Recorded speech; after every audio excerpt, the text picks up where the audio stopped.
Welcome back, folks. I'm again in Bangalore, in India, and I have with me a very special guest called Vaitheeswaran K. And I came to know of this gentleman from one of my common friends in a startup world. And Vaitheeswaran is an internet retail pioneer. He's an entrepreneur, and he's also a startup mentor. And coupled with being an angel investor, he's a speaker. He speaks on stages. He's also a columnist, and he's a strategic consultant in e-commerce. And we'll find out his story and learn about his perspectives and insights and understand his wisdom in the show here. Welcome to the show, Mr. Vaitheeswaran. Thank you. Nice to be here. Thank you so much for being on the show. Sir, what ignited? But before that, let's start with what is it that you're doing right now? That is your current status, like what's happening in your life and career right now? But right now, I spend most of my time mentoring startups. I've got about 7 or 8 startups that I'm closely involved with. Most of them are in the area of retail and e-commerce and data analytics. And it's just a coincidence that they all happen to be in this area. I've not specifically looked for this domain. But because of my background in e-commerce, most of the people who approach me for help and mentorship and advice happen to be in this space. The other coincidence, they're all in Bangalore as well. So most of my time is spent with startups. I also spend some time consulting with large brands. So I just finished some assignment with the Tata Group a while back. Currently, I'm just in the process of winding up assignments and finishing the stuff with Deloitte and Diageo. And I've got a few more interesting large brands who have reached out to me seeking help. So these are two, essentially consulting and mentorship is what I do. Amazing. So you've been an entrepreneur, a serial retail entrepreneur, and you've been in the internet industry, and people see you as a veteran and who pioneered the e-commerce industry in India. Like, how did it all start? Like, what ignited that spark in you to start a new venture, like in this new space, and make significant changes in an existing business? Like, how did that idea of your business or profession come about?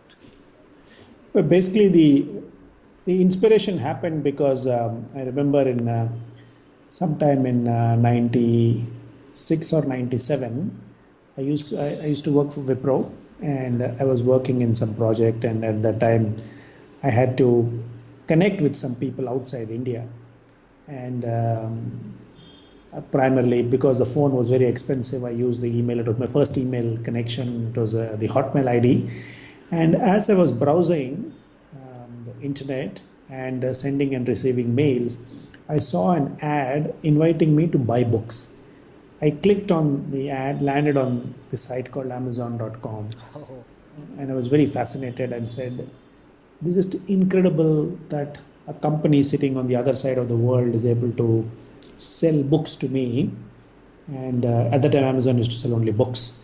Right. So I said, "Okay, this sounds very fascinating, and nobody's done this ever in India, and there's a fascinating business that you can sit in one place and sell to people anywhere in the world."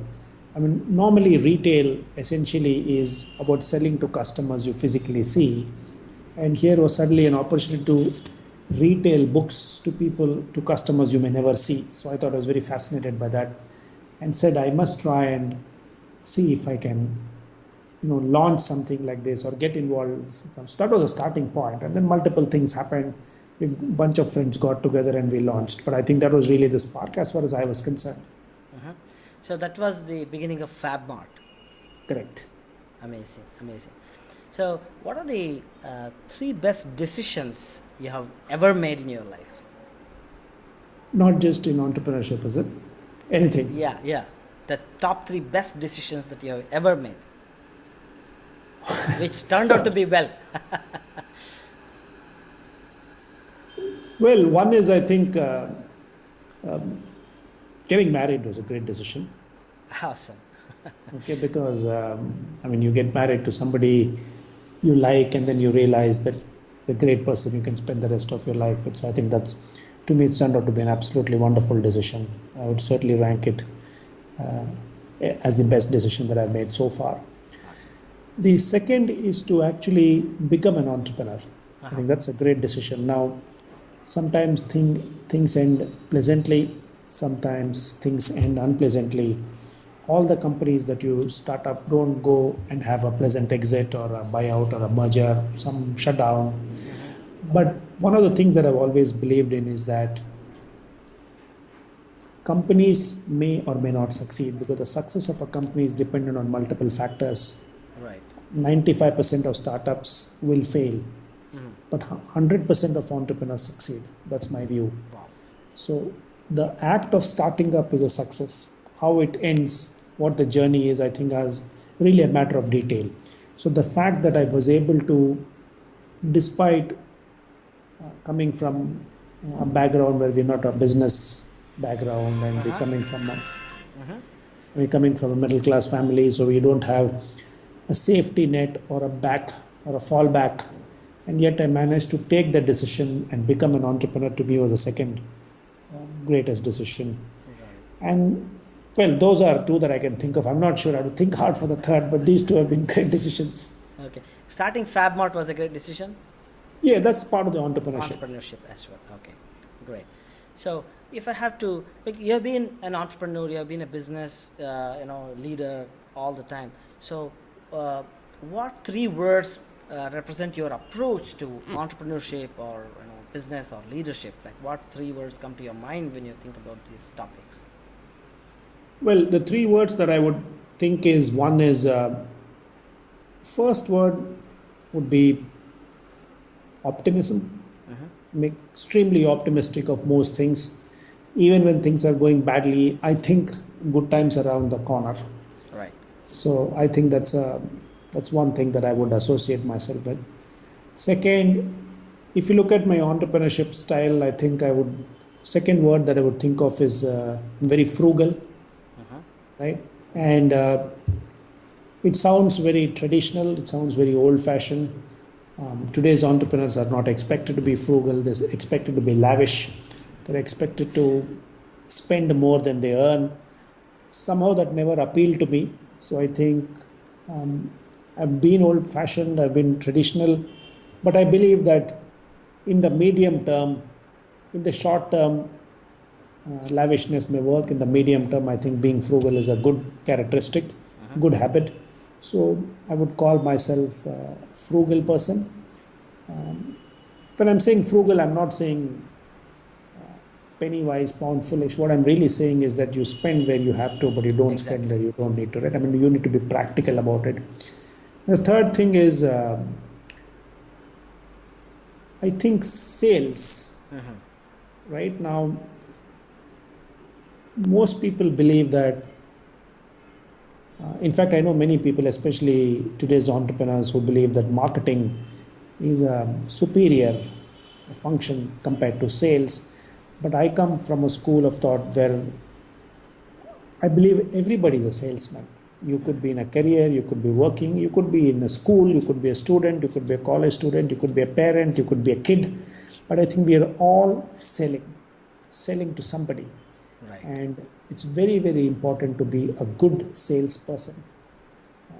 Now, there's also an association of sales which say that by nature sales means negative, where you're trying to con people.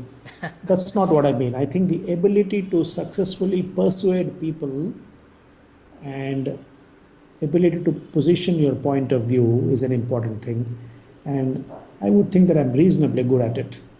So those are three words. I think I'm frugal, and optimistic. There's sales, optimistic, and there's a sales part. Right, sales skills, as to say.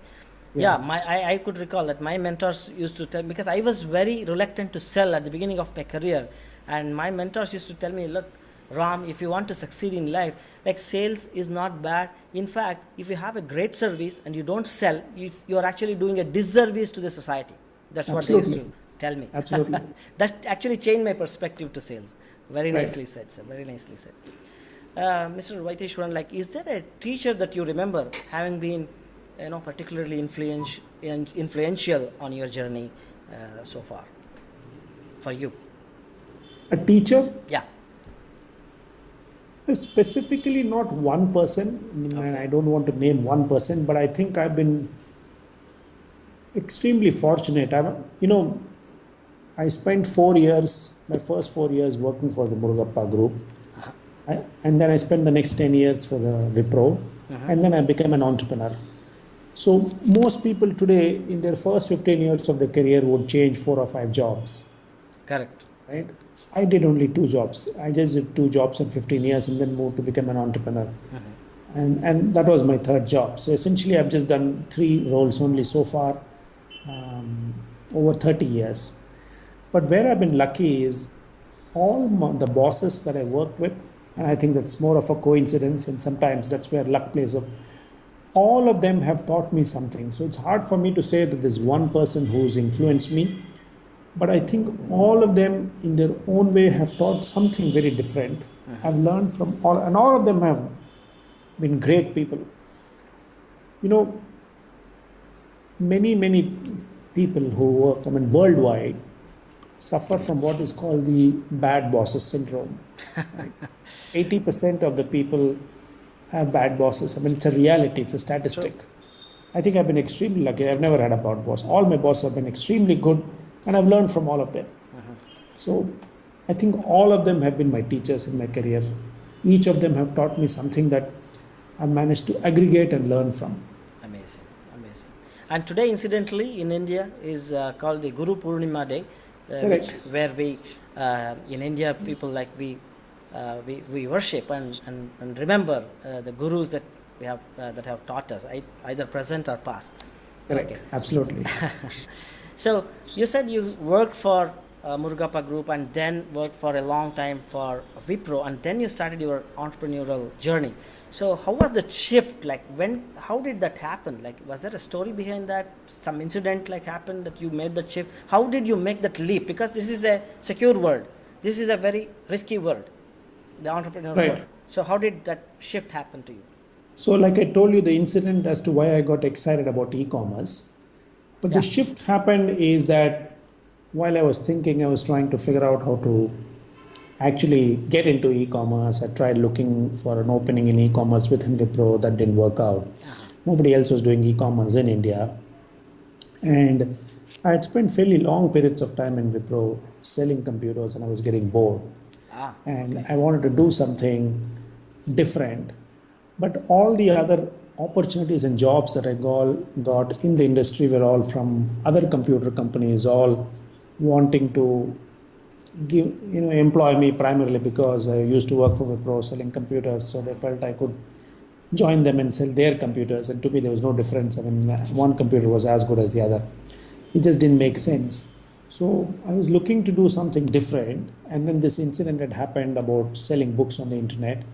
Then I met a group of friends who were also thinking on similar lines, and then I was absolutely fascinated with the internet. So even in those very early days of dial-up connections and dialing onto the internet in India in 97, 98 was almost impossible. It was a challenge. True. And you need to have a modem, and it'll make all sorts of noises, it'll get disconnected. But even, in fact, I'm not sure many people know there's something called a shell connection. I don't even know. I'm not even sure whether anybody in this generation has heard. We had something called a shell connection. A shell connection was given to us by VSNL in those days, and put simply, it was called the internet without audio and without video. So you get only text. Wow. But it was faster and it was cheaper and it was very strange. Today you can't think of the internet without audio and video. True. And I got myself a connection there because it was expensive. And even with pure text, I was absolutely fascinated and said, this is something that is going to impact our lives materially over the next 10, 15 years, 20 years. I didn't know how much, but I was very clear that the impact is going to be massive. Sure. So I said, look, we are fortunate that at a certain age, this is happening to us.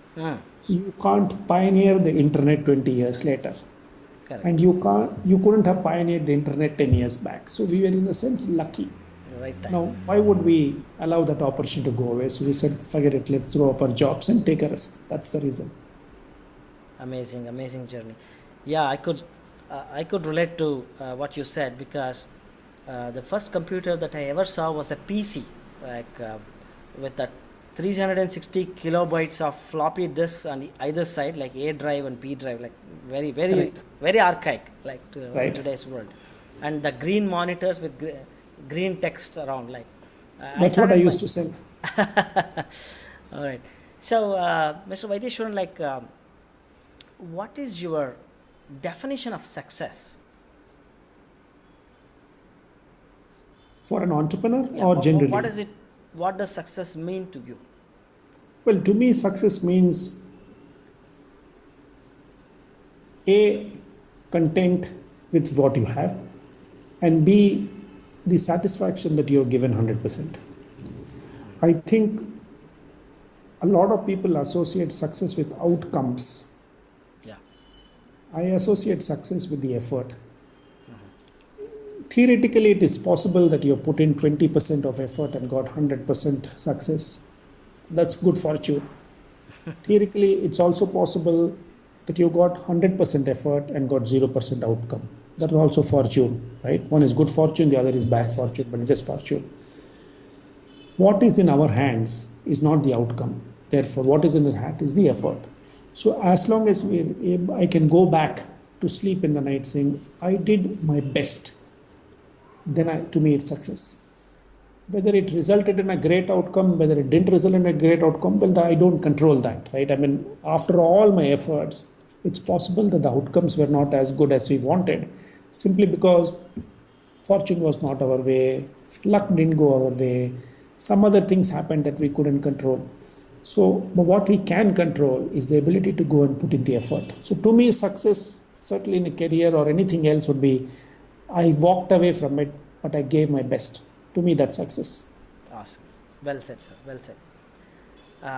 Now, like, I know that you started your journey in the very new industry, like e-commerce, and from then onwards, like 95, 2000, 2005, 10, like the last few years, we have seen phenomenal changes in technology, in how it is applied and how new technologies are coming in. So now, if you had a chance to start your career all over again, what would you do differently than you did earlier? Well, the first thing, we may not do anything much differently, but I think we would start off with a big advantage simply because today, if we were doing e-commerce, there's a large market out there ready to sell to.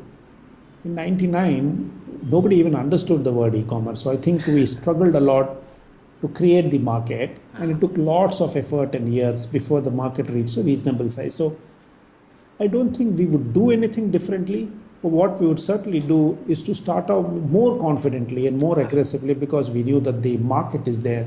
We got distracted a lot by trying to create a market.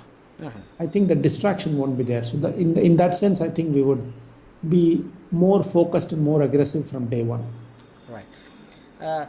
Tell us about a story about or an incident like where you had to face one of your like a biggest challenge that you had faced in your business, and how did you overcome that challenge? So over a 15-year journey, there are too many challenges. Too many. One of the biggest ones. But let me start at the very beginning. I think the biggest challenge when we faced in the early days on day one, even before we launched, was to go. We wanted to hire people, and we reached out to who we felt were smart people, and told them we are starting an e-commerce company, and they didn't understand what it was. Then I said we're going to retail on the internet. They didn't understand that. Most of them didn't even have internet connections, so they didn't know what we were talking about. Then to make it simpler to employees, we said we are a retailer. And that also was a problem because they said, okay, we'd love to join retail. Tell us where your store is and we'd like to visit the store. Okay. And we said we don't have a store. I mean, neither are we building one that you can visit. So to me, that was a massive challenge. The fact that to be able to communicate. So today it's very easy to hire people for e-commerce because everybody knows what it is. What it is, yeah. When you're setting up the first e-commerce company, we actually didn't know how to communicate what our business was to prospective employees. I think that was a great challenge. And In fact, the first 2-3 people that we hired were all people who, 2-3 people who worked with us in Wipro in multiple functions. So we simply called them in multiple staff positions and they came and joined simply because we were calling them. Okay. Not because they understood what we told them, you have to come and help us. They said, okay, we'll come and help you. But they also didn't have a clue. So to me, that is a great challenge. The fact that you don't know how to communicate to a prospective employee what your business is a massive challenge. Absolutely. Absolutely. I totally understand that. And since you have been in the e-commerce for quite some time now, and have been also been mentoring other startups in this sector, what is happening right now? I mean, you have seen the classical things like what happened all these years, but right now what's happening and what is going to be the future? Like, what do you think is going to happen in the future, in the next 5 years perhaps? I know it's difficult to predict the very far future, but right now and the next few, maybe couple of years. Well, in the e-commerce space, I think things are certainly going to get tougher. I see. Certainly for the companies that are there, I think things are going to get tougher because despite the fact that many of these companies have raised lots of money, lots of funding, they haven't figured out a way of differentiating themselves yet. And they've all primarily been focused on raising money and burning the cash and showing sales that really don't exist. So they're not true sales. Exactly, yeah. Deep discounting, selling at a loss. And all that worked when Amazon was not there. But with Amazon in India, I think things are going to get tough for them because if you build a strategy to differentiate yourself from competition, then I think you can keep building on that differentiator, keep building competitive advantages. But if there is no differentiation from Amazon, and the primary thing is to simply copy what they've been doing with no thought of trying to be different, then when the original is here, customers would gravitate towards the original. So suddenly you realize that you've spent a lot of money but there's no reason for me to actually, there's not a single reason that I can think of which will make me shop with an Indian e-commerce company instead of Amazon. And that I think is a big problem because things will only get worse because you can't outfund Amazon. Absolutely. Right? You can't say, okay, Amazon is going to put 1 billion, I'll put 1 more billion. Because the fact of the matter is, they're a listed company, they're a profitable company, they have other businesses like cloud and all, which makes boatloads of money for them. Correct. They can't afford to lose India. They've lost China to Alibaba. They're not going to lose India. So if it means that they have to put $5 billion in India just to win, they'll do it. They'll do it, yeah. And no VC is going to fight that battle. It just doesn't make sense. So I think things will get worse. I expect a very tough, hard winter coming up for them. I see. So any ideas on how to create the differentiation that you're talking about? Well, there are multiple ways you can create differentiation, but to me, what are the key elements of an e-commerce business? The key elements would be one, technology would be a key element. The post-ordering customer experience would be a key differentiation, which means from the time I order comes beautifully packed, gets delivered on time, returns are good, customer service are good. And the third is the merchandise, which is the selection and the pricing, the retail, the essential parts of retail, which is the merchandising and the pricing. There are really three parts to it. It's hard to beat Amazon in the technology game, right? I mean, they're too far down the line for somebody in India to start and beat them in technology. And they're now past masters at delivering a great customer experience. So if you order on Amazon, you're reasonably sure what will happen. In fact, I call them boringly reliable. Right? I mean, if you order, they'll deliver. Okay, it comes. So therefore, the only gap, the opportunity is in merchandising. And I think it's an opportunity, it's an area that has not received enough attention from Indian companies. the merchandising in my sense has been blind. It's not been thought through. Anything goes as long as I can get some vendor to upload his products, it's fine. They should have learned from the eBay example. eBay has been in India now for such a long time, but because of blind merchandising, eBay never won the game. There was a case study in front of them, but they chose to ignore that. They also went down that path. And so the only gap that was available, they have lost. But if I have to think hard, I think the potential opportunity continues to be only in merchandising. Unfortunately, in the last 3-4 years, Amazon has done so much of merchandising, even that gap has been shut now. But that's the only thing. The example I have is IRCTC is a great example. Now, we can all say that they've got the advantage of being supported by the government, and because nobody else can send railway tickets and they've got a monopoly. But that's not the point. I think the principle of the thing is there. If you have merchandise that you're selling which is unique and not easily replicated by competition, then you build differentiation. Right. And I think that's the only way to do it, but that window is shutting very fast. So that window is also, I think, shutting down very fast for them. Oh, all right. So it was so nice, Vaitheeswaran, to get your insights and perspectives. But if people have any questions for you and people want to reach you, how do they do that? Like, do you want to share your website or? I don't have a website. Best is to use my Twitter handle. Twitter, okay. Okay, my Twitter handle is @Vaitheek, VAITHEEK. So I guess that's the best way to reach me. Awesome. So thank you so much, Dr. Vaitheeswaran. K. Vaitheeswaran, for Yes. coming up on the show. Anyway, I wish you all the very best, and Thank you so much. And thanks for sharing your insights, your perspective, especially what's going to happen in the future, and your definition of success. Amazing insights onto that. Thanks for coming up on the show, Dr. Thanks for coming up on the show, Mr. Vaitheeswaran. The pleasure is all mine. Thank you so much.